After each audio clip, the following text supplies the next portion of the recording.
Hello everyone, my name is Jacob, here today to talk to you about self-control. Self-control is choosing to do what you should, even when you don't want to. It's very important to have control. I have a controller for just about everything, in fact. Like this stereo.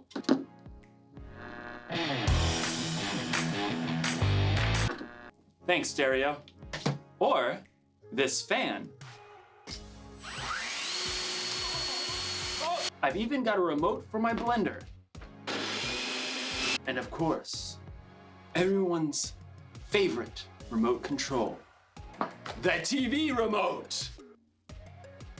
Whoa, where is the TV remote? This is its spot. This is its home. It's where it lives. Where are you, little TV remote? TV remote! TV, TV, TV, TV. No, little guy, where are you? TV! This makes me so mad. I bought the remote caddy so that I could house my remotes. And when someone takes the remotes away and doesn't put it back, I get real angry. I ask you, why have a remote caddy if you're not gonna caddy the remotes?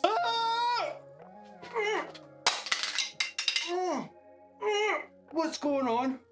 Oh, I think I'm paused. Okay, maybe this is for the best. I was really losing my temper there. Okay, I feel better. You can unpause me now.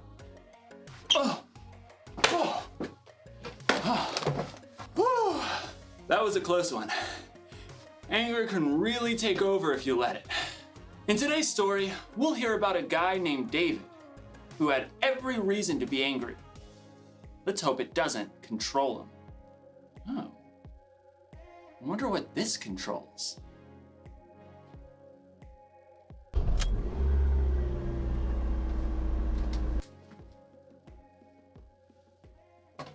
I don't even own a car. The Bible. It's 66 books of history, stories, letters, and poetry that fit together to form God's one big story. The epic adventure of how He created us and loves us so much that He made a way to rescue us. As we travel through the Bible, from Genesis to Revelation, we discover people who met God and found their lives changed forever. Now, for an amazing story.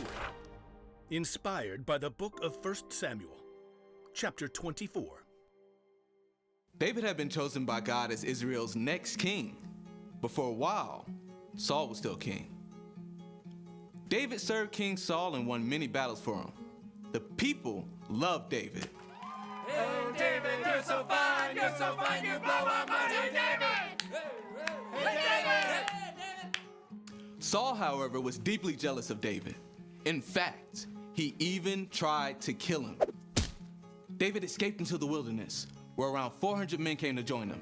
People who were in trouble or owed money. A merry band of misfits. But Saul still saw David as a threat.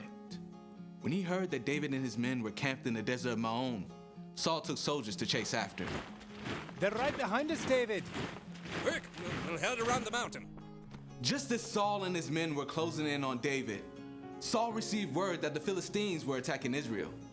Oh, phooey. Saul was forced to stop the chase and deal with the Philistines. David and his men could breathe a sigh of relief. There's a safe place near En-Gedi. Maybe Saul will finally leave us alone if we hide out there. But as soon as Saul had dealt with the Philistines, a messenger brought news. David is in the desert of En-Gedi. Aha! We've got him this time. Gather 3,000 of the best soldiers from all of Israel. But, Your Majesty, David only has 400 men. 3,000, and not one less. Saul set out once more, determined to wipe out his rival. Bet that pipsqueak is hiding out near the rocky cliffs of the Wild Goats. Well, that seems oddly specific. Yeah, He used to herd sheep. In fact, David and his men have been staying near some sheep pens not far from the cliffs. Saul, headed this way. He's got 3,000 soldiers. Again? Why can't he leave us alone? We can take him on. I'm worth 10 of his soldiers. David could feel his anger boiling, but he took a deep breath. No, we won't fight them now. And we won't have a choice in about 6 minutes. The caves! I want everyone inside! Stat! David and his men hurried into a nearby cave that cut deep inside the cliffs. All the way to the back! They're here. Outside, near the sheep pens, Saul had called a halt. Take a break, men. At that moment, Saul found himself in need of a royal outhouse. I require a royal outhouse. I believe there's a cave over there, Your Majesty. I suppose it'll do. Saul entered the cave.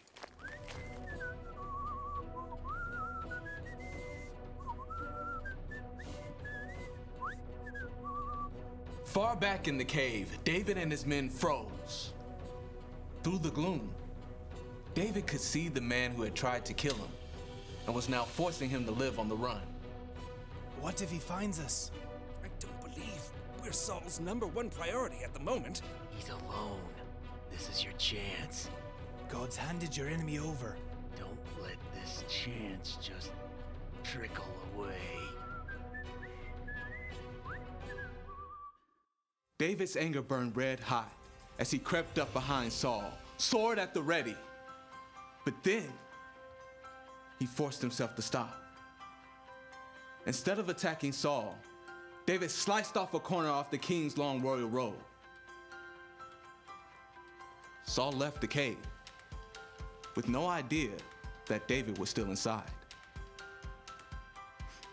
Time to move out, men. This is the day we take out that whippersnapper David. But at that moment, David emerged from the cave and cried out, King Saul! David? David bowed low to the ground. Why do you listen when men say David is trying to harm you? This day you have seen with your own eyes how the Lord handed you over to me in the cave. Some of my men begged me to kill you, but I didn't. I said, he is the Lord's anointed king. Saul could only stare in shock as David held the piece of fabric he cut from Saul's robe. Look at this. I cut off the corner of your robe, but I did not kill you.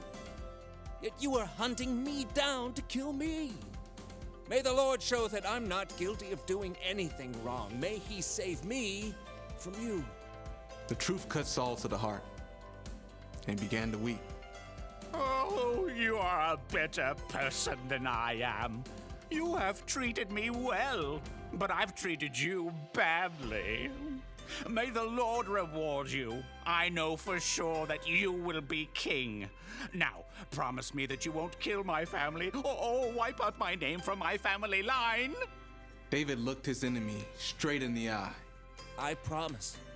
Then Saul and his men returned home, and David and his band of misfits returned to their usual hiding place.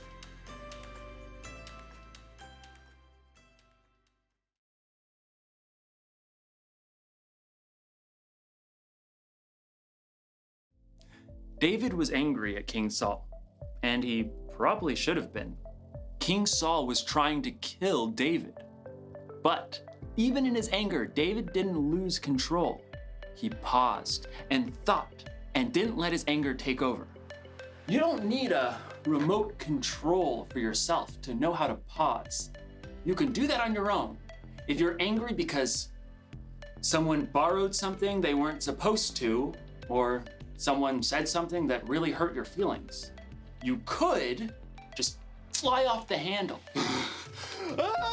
Or you can pause, count to 3 or 10 or 100 if you have to, and think about how you're going to respond.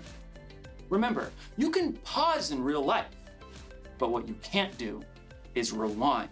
Once you've said or done something in anger, it's out there. You can never take it back. I'm not saying you shouldn't ever get angry. In fact, Jesus himself got angry, but he had good reasons to get angry. And so do we sometimes. It's like when you or someone you know is being treated unfairly. That's a good reason to get angry. Losing a remote? Probably not the best reason to get angry, but good anger or bad, it's still wise to keep control of your anger instead of letting it control you. That's the one thing to remember today. Don't be controlled by your anger. Count to 10 and keep your cool. Music! Okay.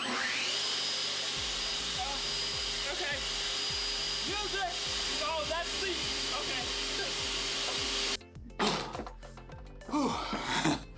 I gotta get a universal remote. I'll see you next time.